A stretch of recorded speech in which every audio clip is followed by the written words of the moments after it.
Idol point of view. Umagang-umaga nang bubuwisit na naman si Yula ang best friend kong bruha. Nandito ka na naman bruha ka. Huwag kang ang pupunta-punta sa akin.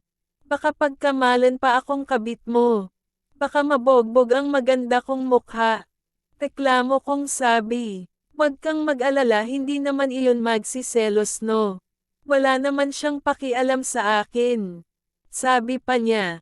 Hoy, anong wala? Kung wala siyang pakialam sa'yo malamang sa kalsada ka natutulog at hindi kanya papasukin sa bahay niya ng mga oras na tumakas ka sa kasal niyo noon. I know may pagtingin sa'yo ang asawa mo. Ano wala pa rin bang nangyayari sa inyo? Tanong ko sa kanya. Wala no. Ang nangyari sa amin hindi na iyon mauulit, inis niyang sabi. Ano ka ba girl, mag-asawa kayo may responsibilidad kayo sa isa't isa, sabi ko sa kanya. Kung ano-ano na lang lumalabas sa bunganga mo. Inis niyang sabi. Napansin kong nakatingin siya sa magaganda kong labi. Matagal na niya akong gusto kaya lang nang dumating sa buhay namin si Andrew naging matalik kaming magkaaway ng bruhang ito dahil lagi niyang inaagaw ang atensyon ni Andrew sa akin. At dahil pareho kaming sawi para kay Andrew hito siya at ako naman ang pinagtitripan. May asawa na siya pero hindi naman nila mahal ang isa't isa. Pero sa tingin ko naman ay mahal na mahal ni Yula ang asawa ayaw lang niyang ipahalata. Pwede mo ba akong halikan? Seryoso niyang sabi sa akin na nakatingin sa labi ko. Ayaw ko nga, taas kilay kong sabi sa kanya. Ayaw kong magpahalik sa kanya. Virgin pa ang labi ko, kung sa kanya ko lang ibibigay no way. Kahit habang buhay ng virgin ang labi ko. Sige na para malaman ko kung marunong na akong humalik. Pamimilit niya sa akin. Ano ka sinuswerte? Virgin pa ang mga labi ko kung sayo ko lang ibibigay manigas ka. Doon ka magpahalik sa nagturo sayo. Mataray kong sabi. Bakit kasi nakakaakit ang mga labi mo? Naiingit na tuloy ako sa mga labi mo.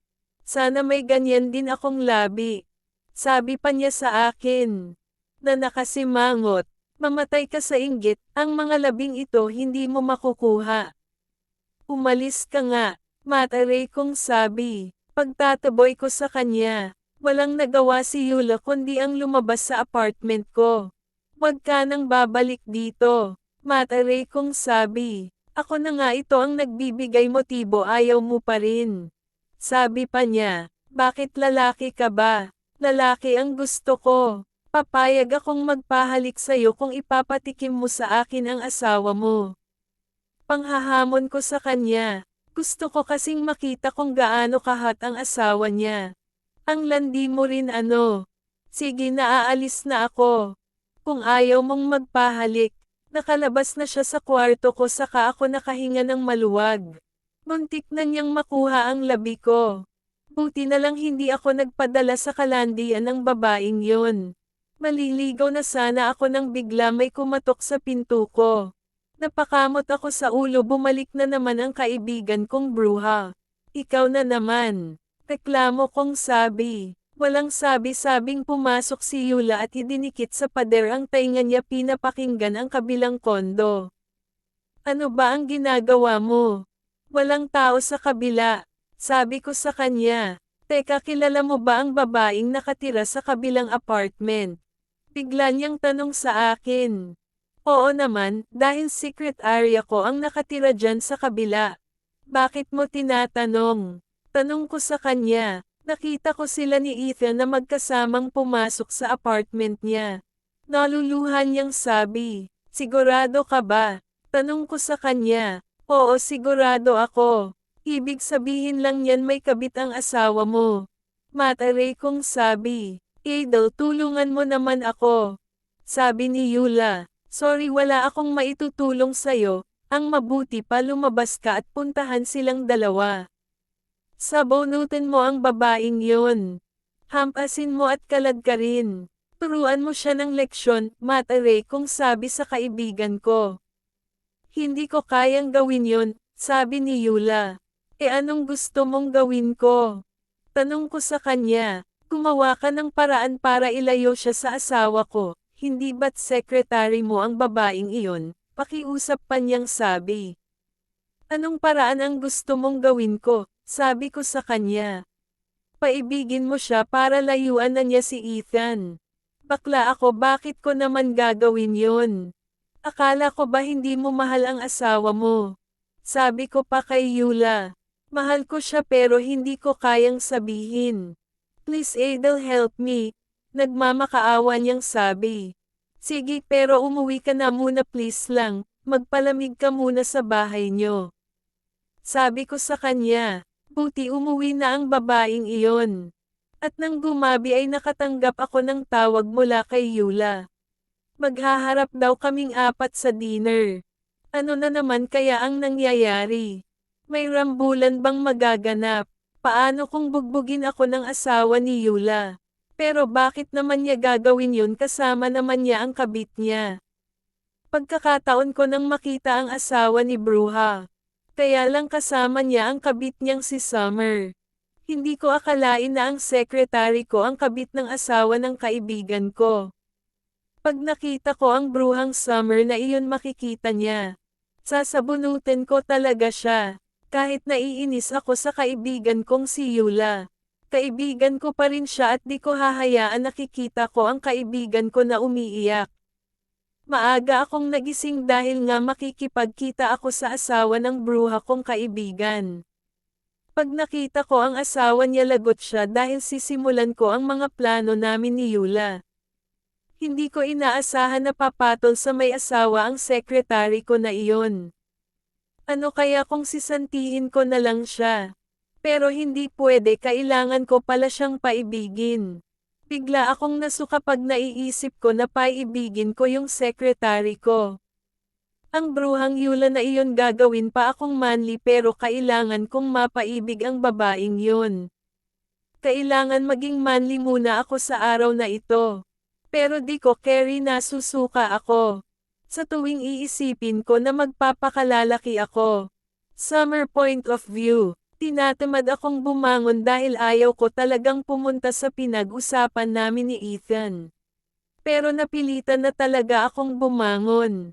Malaki-laki kasi ang utang ko sa kanya, kaya pag mapaibig ko na ang boss ko at may layo sa asawa ni Ethan, bayad na lahat ang utang ko.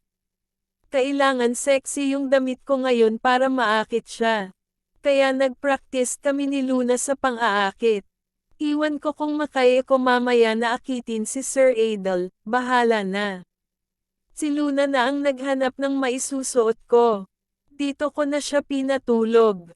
Kaya mo yan Sam, nakangiting sabi sa akin ni Luna. Sam ang tawag niya sa akin. Super ganda mo at sigurado akong mababaliw sa'yo ang boss mo pag nagustuhan ka niya.